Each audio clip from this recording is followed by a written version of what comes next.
प्रधानमंत्री जी भाषण क्या करते थे?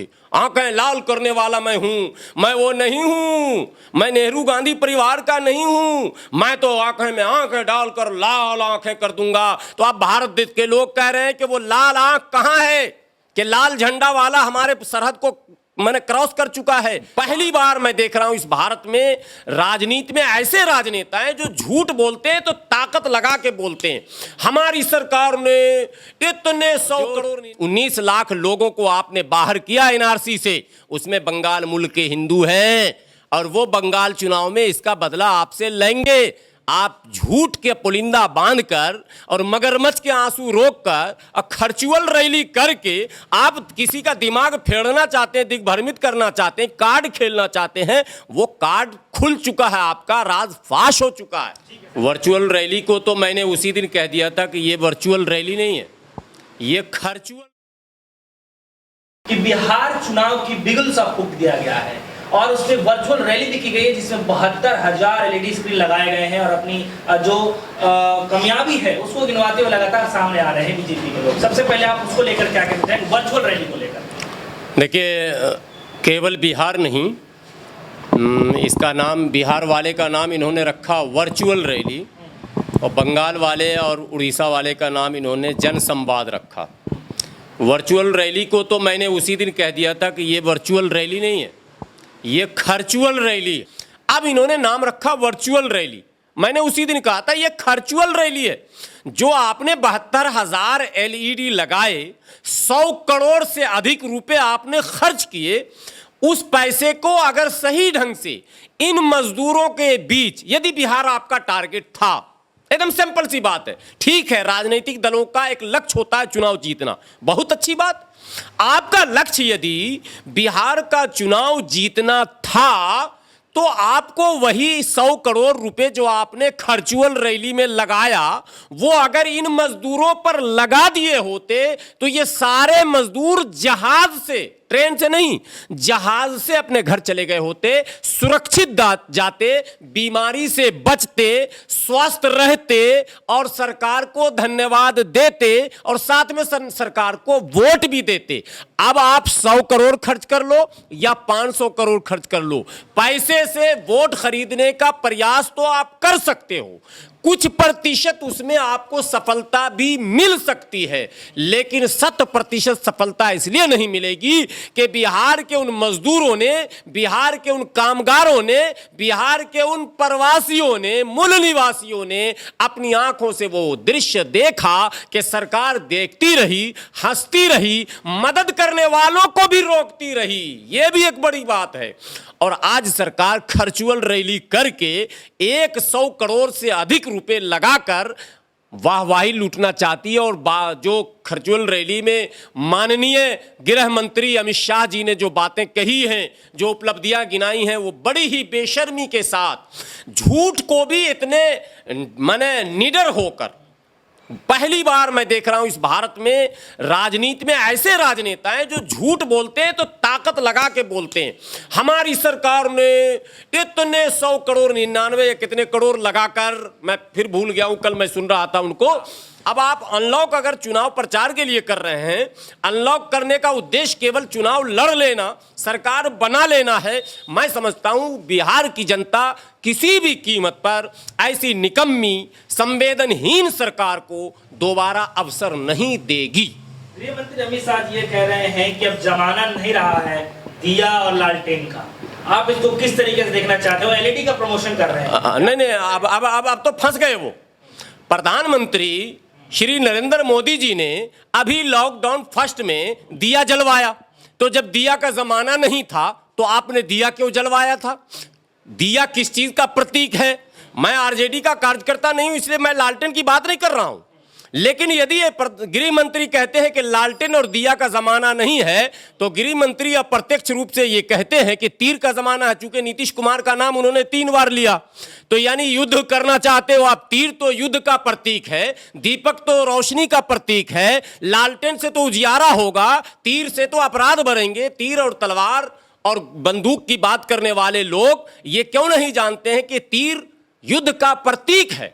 तो तो यदि ये उनका उद्देश्य है, चुनाव उनका उद्देश्य है, उनके सारे भाषण में चुनाव झलक रहा था, दिया और लालटेन का जमाना नहीं है, अब जमाना किसका है, तो कमल फूल कितने नर्सरी में रखे हुए हैं ये भी बताइए, भारत में कहाँ कहाँ मिलते हैं, बस वो तो हम देवी देवताओं के आगे देखते आ रहे हैं कमल फूल, वरना कमल फूल इस उम्र में 44 साल की उम्र में मैंने देखा भी नहीं कि है कहाँ, तो वो जमाना तो बिल्कुल ही नहीं है। अब बच गया उनके पास नीतीश कुमार जी का सहारा तीर, तो तीर तो युद्ध का प्रतीक है। हम तो शांति प्रिय लोग हैं, हम तो इस बिहार तो बुद्ध की धरती है, और बुद्ध की धरती में अशांति की बात करना, तीर तलवार की बात करना, गृह मंत्री जी आपको शोभा नहीं देता। युग तो आज भी रोशनी फैलाने का है, और युग आज भी दिया और लालटेन का है, इसलिए बिहार के लोग आपके एक एक भाषण को खूब अच्छी तरह समझ रहे हैं।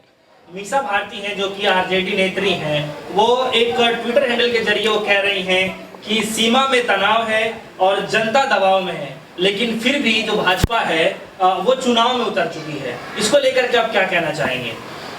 मीसा भारती जी ने जो भी कुछ कहा है वो पूरे देश की आवाज़ है, इसलिए कि सीमा पर तनाव है, ये बात अब देश के किसी लोगों से छुपी ढकी नहीं है।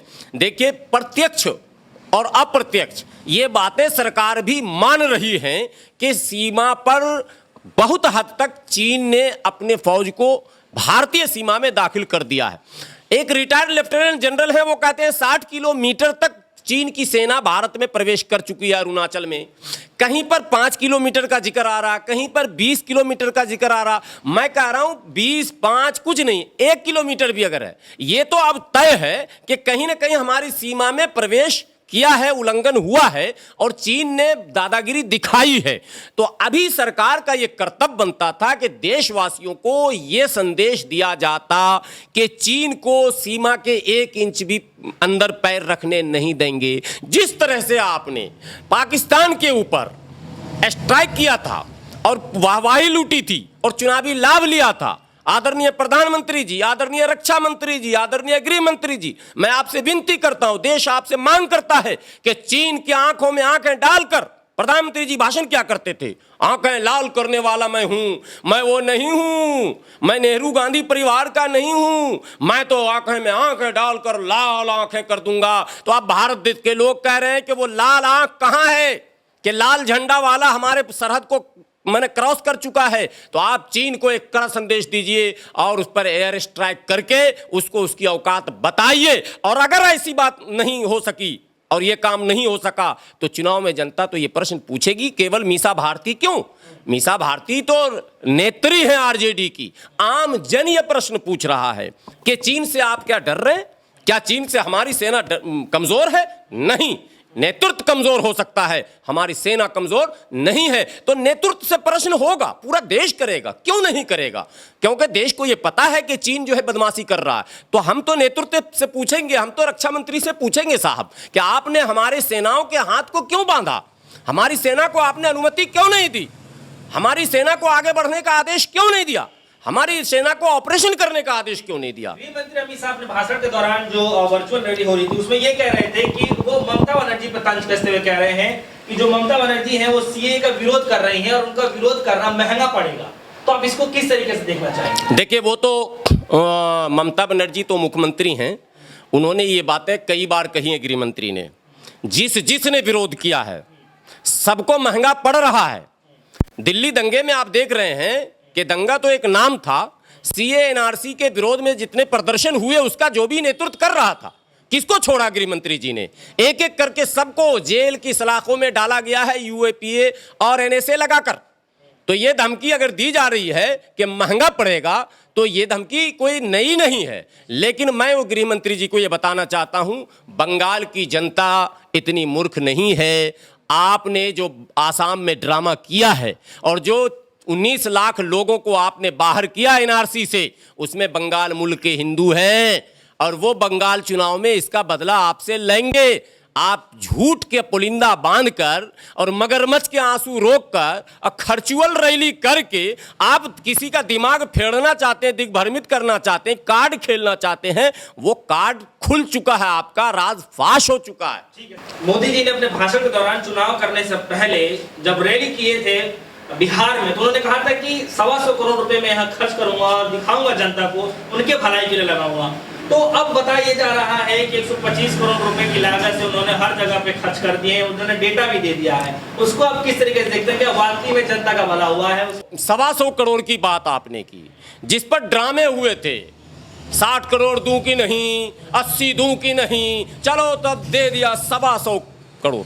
वो पैसे दिए गए थे विकास के लिए, उद्योगीकरण के लिए, पलायन रोकने के लिए और इंफ्रास्ट्रक्चर को मजबूत करने के लिए। तो न पलायन रुका, न विकास हुआ, न फैक्ट्रियां लगी, न उद्योगीकरण हुआ। साहब कुछ हुआ ही नहीं बिहार में। अगर उद्योगीकरण हुआ होता तो आज ये स्थिति बिहार की नहीं होती कि 45 लाख लोग बाहर से आए हैं बिहार में। आपको क्या लगता है कि जिस तरीके से जो माहौल बनाने की कोशिश की जा रही है भाजपा के द्वारा, आपको क्या लगता है कि इस बार बिहार की जनता जागरूक होने का काम करेगी? बिल्कुल बिल्कुल, आप सर्वे कर लें बिहार जाकर, और सारे आप जैसे पत्रकार बिहार पहुंचने लगे हैं। बिहार की जनता ने नीतीश कुमार सरकार को, भारतीय जनता पार्टी समर्थित सरकार को रिजेक्ट कर दिया है, रिजेक्ट कर दिया है, कर देंगे नहीं, कर दिया है। ये वर्चुअल रैली में इतने खर्चे करने की ज़रूरत क्यों पड़ी इनको? ये वर्चुअल रैली क्यों बना? अगर आपको कॉन्फिडेंस और भरोसा अपने काम पर, तो आप इस लॉकडाउन में, इस मुसीबत में आप 72,000 LED लगाएंगे। आपको अपने काम पर भरोसा नहीं है? आप दिल्ली में बोलते तो बिहार बात नहीं पहुंचती है क्या? आप टीवी में यहीं प्रेस कॉन्फ्रेंस कर देते, आप यहीं बोल देते, कोई परेशानी नहीं थी, कोई दिक्कत नहीं थी। लेकिन आपको वहां जाना पड़ा, आपको वर्चुअल रैली करनी पड़ी। इसका क्या मतलब है? इसका मतलब है कि आपको अपने काम पर भरोसा नहीं है।